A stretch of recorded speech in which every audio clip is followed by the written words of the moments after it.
Mr. Moazzam Begg, a British citizen, was arrested in Pakistan by CIA agents in January 2002.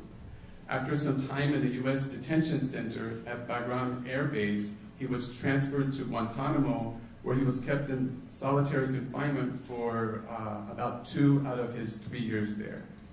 He was released on January 25th, 2005, without ever having been charged with an offense.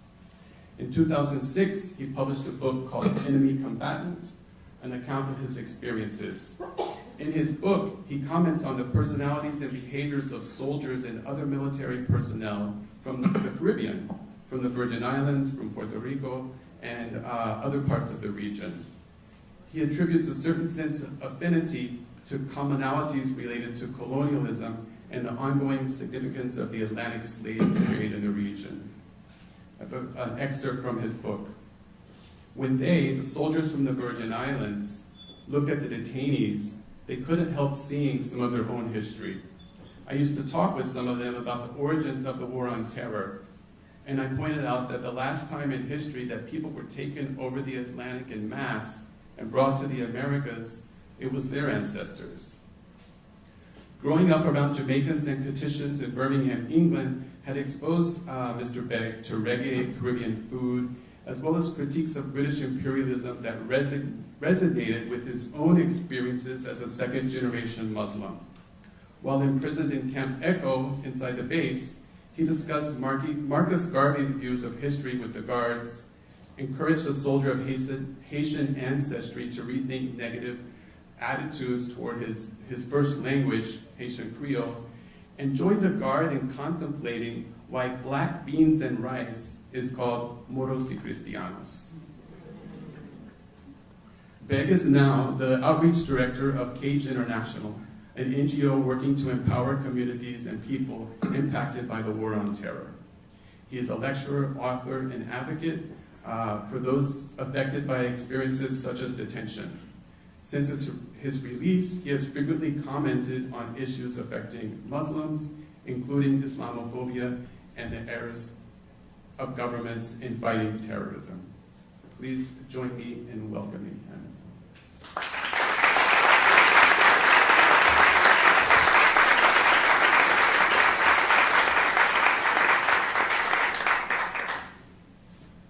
Good afternoon, buenas tardes. It's my great pleasure and honor to be able to speak to you and to be able to address you. I think it's the first time I've spoken to any group of people in Puerto Rico. Also to the University of Puerto Rico, my thanks for being able to do this. I've often said to people who ask me would I ever consider going back to America, and I would reply by saying that's based on the premise that I've been to America in the first place. I've never been to America. America has been to me. And it has shown me a face of it that I didn't know existed. And it didn't show me its face inside mainland United States of America.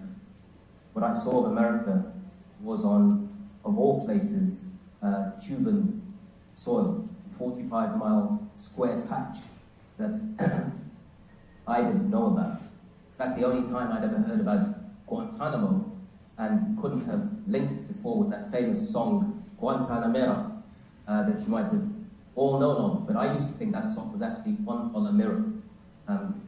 And so, see, it meant nothing to me being in Guantanamo other than I was in Cuba. Cuba, as I always understood, was this place where the United States had a terrible relationship. But why would they bring us onto this soil? And of course the answer was because the rules, the same rules that would apply to us anywhere else, wouldn't apply in Guantanamo. They wouldn't apply in this place where we are enemy combatants, where we are actually, before this we were called enemy alien. And as you know, when we talk about an alien, we don't really talk about somebody who is one of us, somebody that's different, somebody that's the other. And this term was, when it's added to with the term enemy, made for a potent situation whereby we as prisoners could easily be dehumanized. And that's why no laws were ever applied to us. It's often been said to many people, the iguana, which is a reptile, has been protected under the Endangered Species Act on Guantanamo soil. the prisoners had no such rights. I'm from Britain, where we celebrate this year, last year rather, 800 years since the signing of the Magna Carta, Great Writ, which I know is part of the United States Constitution. And this Great Writ still has 3 clauses left to it that are relevant. And these clauses include the statement that no man or shall justice be delayed or denied, except that they will be judged by a court of their peers. Now, just to get this into context, my best friend is a man called Shakir Ahmed. And he was held in Guantanamo for 14 years without charge or trial. He was never even designated for trial by military commission, which has the lowest standards of military evidence that's required in any court. And so eventually he was released. And he has spoken to me recently, released in 2015, of 14 years of something that I only served 3 years. So relatively speaking, my role, experience of Guantanamo, I'm a novice compared to a large number of people. Shakir Ahmed had 4 children, all of whom are now elder teenagers. The last time he saw them as a free man was when they were bathed in arms. The youngest of his children he had never seen until last year. Now think about this. This isn't a story that comes out of deep, darkest Africa, Asia, or Latin America. This is a story that comes out of 2 countries that are connected very closely and are amongst the bastions of democracy, human rights, and freedom. It's a story that comes out of the United States of America and out of the United Kingdom of Great Britain, where these nations that have been built upon these concepts of the rule of law, the presumption of innocence, it has essentially meant nothing for prisoners, Muslim prisoners accused of being terrorists. One of the things that I remember, in 2009, when Obama gave the military order, the executive order to close Guantanamo, I had invited a United States soldier who had been in Guantanamo as a party, and he wanted to come over to the UK, meet with me, meet with other prisoners, and try to see us as free men. What were we really like as free people? So I invited him into my home. He met with my family, and he toured with me around the country. And around that time, Obama came into power, and he said that he would close Guantanamo. And we felt at that time it was too little too late. But we could never have imagined that 7 years later, there would still be scores of people in Guantanamo held without charge or trial. Obama, of course, as you all know, before he became president, he was a constitutional lawyer. And if he used the right language, I don't think Guantanamo could have been sustainably kept open. And the language would be this: that the prisoners in Guantanamo who have not been charged with a crime are innocent. Because according to the rule of law, the presumption of innocence is what has to be maintained. We have been described as enemy belligerents, combatants, unlawful enemy aliens, and all these sorts of things. But the truth is, where was it ever determined that we were enemies of anything? Who did it? Who produced the evidence? And where was that evidence tested?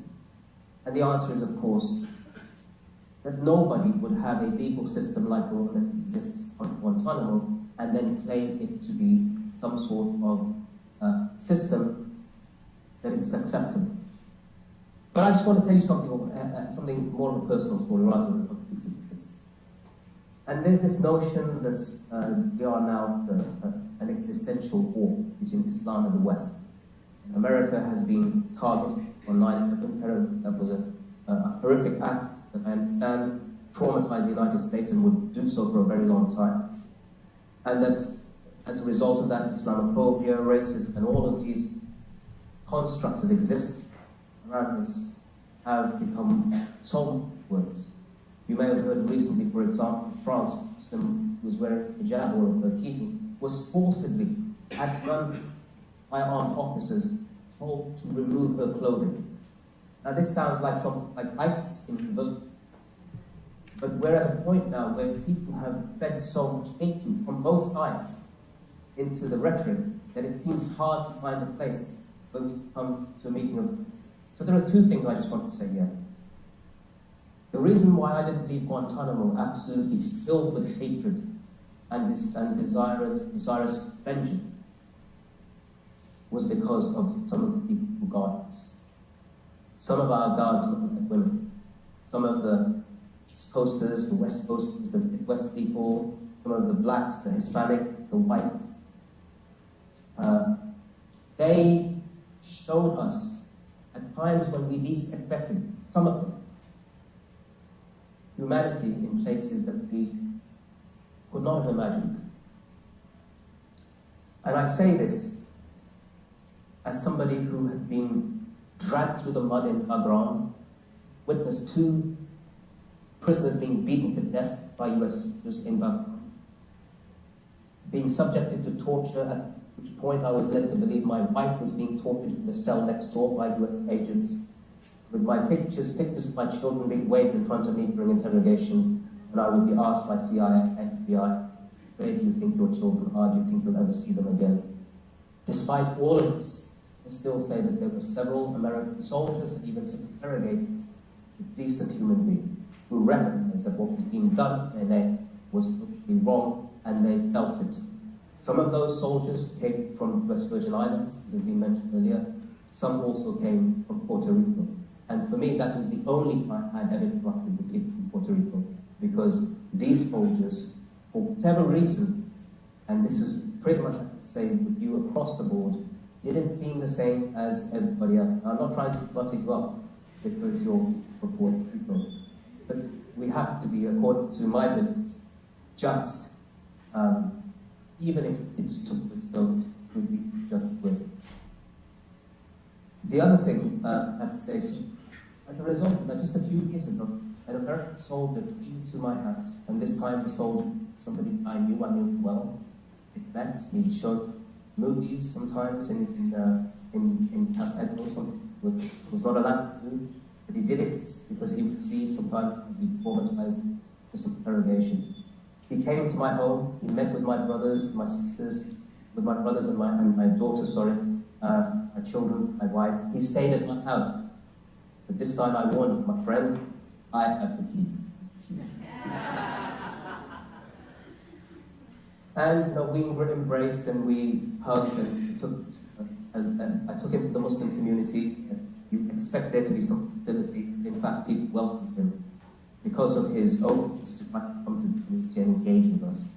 And I'd like to say that there's no government initiated this. There's no, not the United States, not America, not Britain. It was just us, ordinary people. One who had been in orange suits, and the other who had been in military khaki camouflage suits.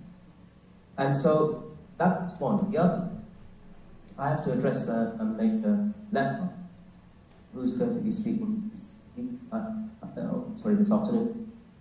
I never met him because I was in Migrant at the time, and I only came to Guantanamo in 2003 when General, I forget his name now.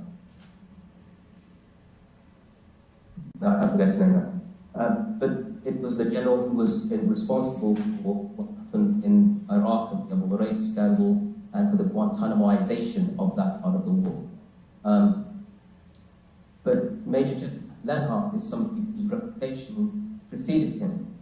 And the reason I say this is because Shakir Ahmed, I mentioned earlier on, I spoke to today, and he said to me, after I told him that I'll be speaking alongside Major General Lenhart, I expected some kind of hostility.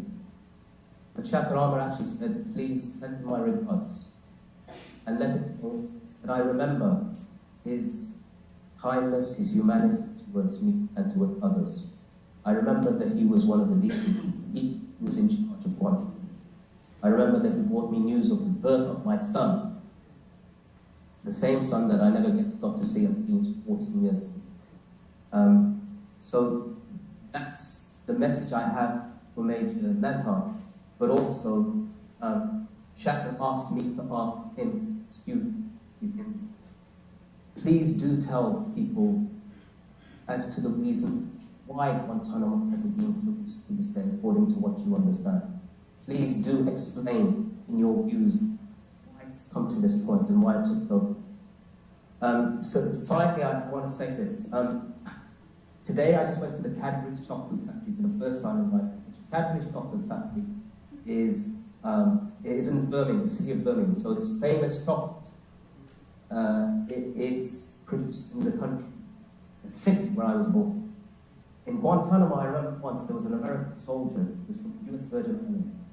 And one day she saw that I'd been quite depressed, so she bought with a Cadbury's Creek egg. Now, she bought it as a gift to me to eat. What she didn't know was that I hate those damn things. But you see, in the interests of harmony and peace building and so forth, I swallowed it along with my pride. Since then, I've spoken to her, but I've had the guts to tell her I really detested that present you for me. Just to tell you this, the soldiers there saw us in our best time, and strong, and they also saw us in the worst of times. And I repeat again, the reason most of us left that place, not hating Americans, hating had been was an aim